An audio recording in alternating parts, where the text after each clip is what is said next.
Meus queridos alunos do Colégio Adventista de Araucária, sejam bem-vindos a mais essa aula preparada especialmente para vocês, continuando com o tema sobre estudo de forças, ok? Então vamos continuar, falando sobre força. Já vimos algumas coisas ali na aula síncrona referente a essa parte, e daremos continuidade hoje. Espero que você esteja compreendendo, e não esqueça de anotar as suas dúvidas, e aí no momento da aula síncrona você poder perguntar em si, que aquele momento é um momento bem importante, para que você assista essas aulas gravadas e posteriormente você tire as suas dúvidas, no momento que estamos ali de forma mais assim presencial, tá bom? Então, professor Eduardo Araújo aí, para quem não lembra, faz tempo que a gente não nos vemos pessoalmente, vamos continuar com esse assunto aí que é referente aos conteúdos do terceiro bimestre, ok? Então vamos projetar alguns slides aqui para vocês.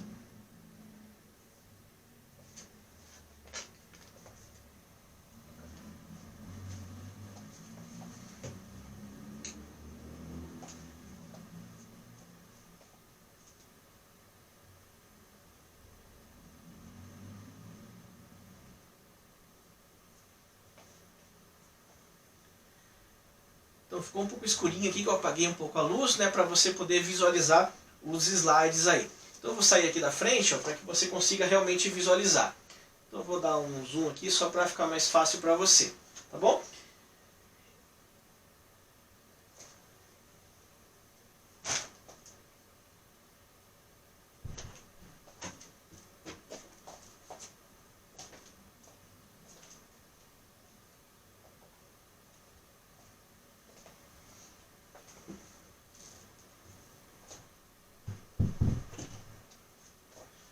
Então é assim, pessoal, nós já vimos esse slide, que fala com que vamos começar fazendo um estudo de algumas perguntas. O que faz um corpo mudar o seu estado de equilíbrio? Ou seja, que saia do repouso, por exemplo.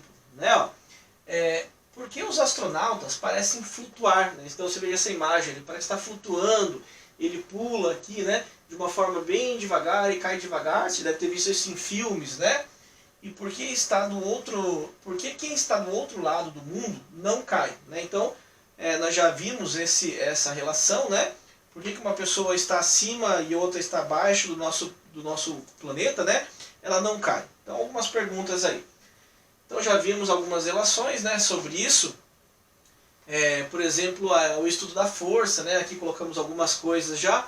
Então, isso daqui eu não vou comentar novamente, Porque nós já vimos na aula síncrona. Agora vamos ali para a parte de forças. Então, onde estão as forças? Estão presentes em todas as situações cotidianas, ok? E nós já vimos isso daí. Então vamos ali para a parte da força em si,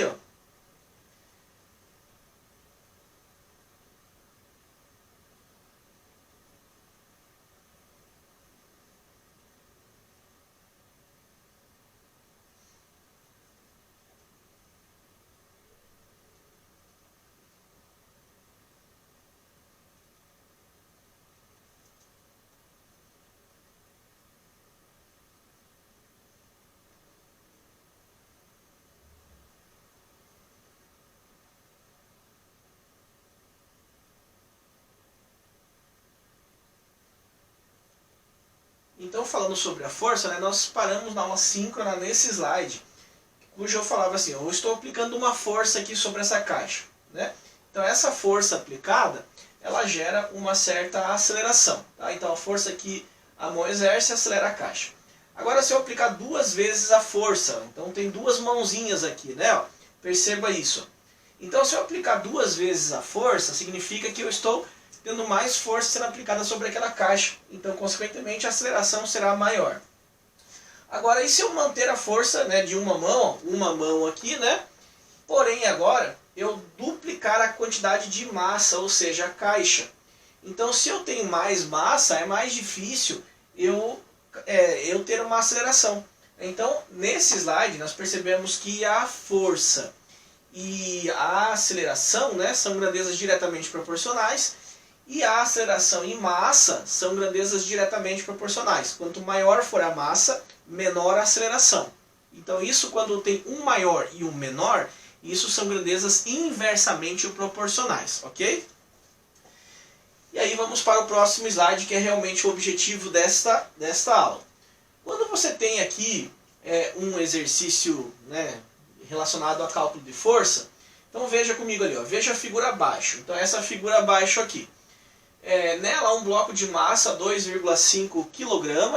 Então vamos anotar aqui, né? Ó. Então a massa aqui, ó, 2,5 kg. Suponha que esse bloco esteja submetido a duas forças horizontais. Então aqui, ó, você tem a sua força F1, certo? Então aqui, ó, está representado a força F1 e aqui está representado a sua força F2. Lembra que força é uma grandeza vetorial, né? Então você pode representar na forma de setinha. Então aqui, ó, você tem a sua força 1, e aí o vetorzinho aqui para indicar que é uma força vetorial, e aqui você tem a força 2, certo? E aí, para cá também é setinha. E ele diz assim, ó, a força 1 equivale a 100 newtons. Então essa força 1 equivale a 100 newtons. E a força 2 equivale a 75 newtons. Aqui, ó, equivale a 75 newtons. Vou colocar quilograma, mas não é, né? É newton. E aí, veja, ó, determine a aceleração adquirida pelo bloco. Então aqui você vai usar a segunda lei de Newton, né? Relação da força resultante é igual a massa vezes a aceleração, ok? Então, nesse caso aqui, ó, qual que seria a força resultante? Conforme nós já vimos, né? Os dois vetores, ó, estão na mesma direção, porém em sentidos opostos. O que você faz? Você subtrai. Então a tua força resultante, ela será a subtração dessas duas. Ou seja, força 1 menos a força 2. Então a tua força resultante, né? Vamos colocar aqui, ó. Então a tua força resultante será a força 1, né? No caso aqui 100 newtons, menos a força 2, que daria 75 newtons. Vou pegar a massa aqui, não é. Aqui é a força, 75 newtons. Então a tua força resultante, nesse caso, dará 25 newtons, certo? 25 newtons. E é esse valor que você coloca aqui, ó, no lugar da sua força resultante. Então, substituindo aqui na fórmula, força resultante, 25 newtons é igual a massa do corpo. Quanto que é a massa do corpo? O enunciado me falou aqui, ó, 2,5 kg, que eu havia anotado aqui, né? Então aqui, ó, 2,5 kg, que já está no sistema internacional, vezes a aceleração, que é justamente a pergunta. Então a aceleração ficará 25 dividido por 2,5. Para tirar essa vírgula daqui, eu coloco uma vírgula aqui em cima e um zero, né, para igualar as casas decimais. E eu sumo com as vírgulas.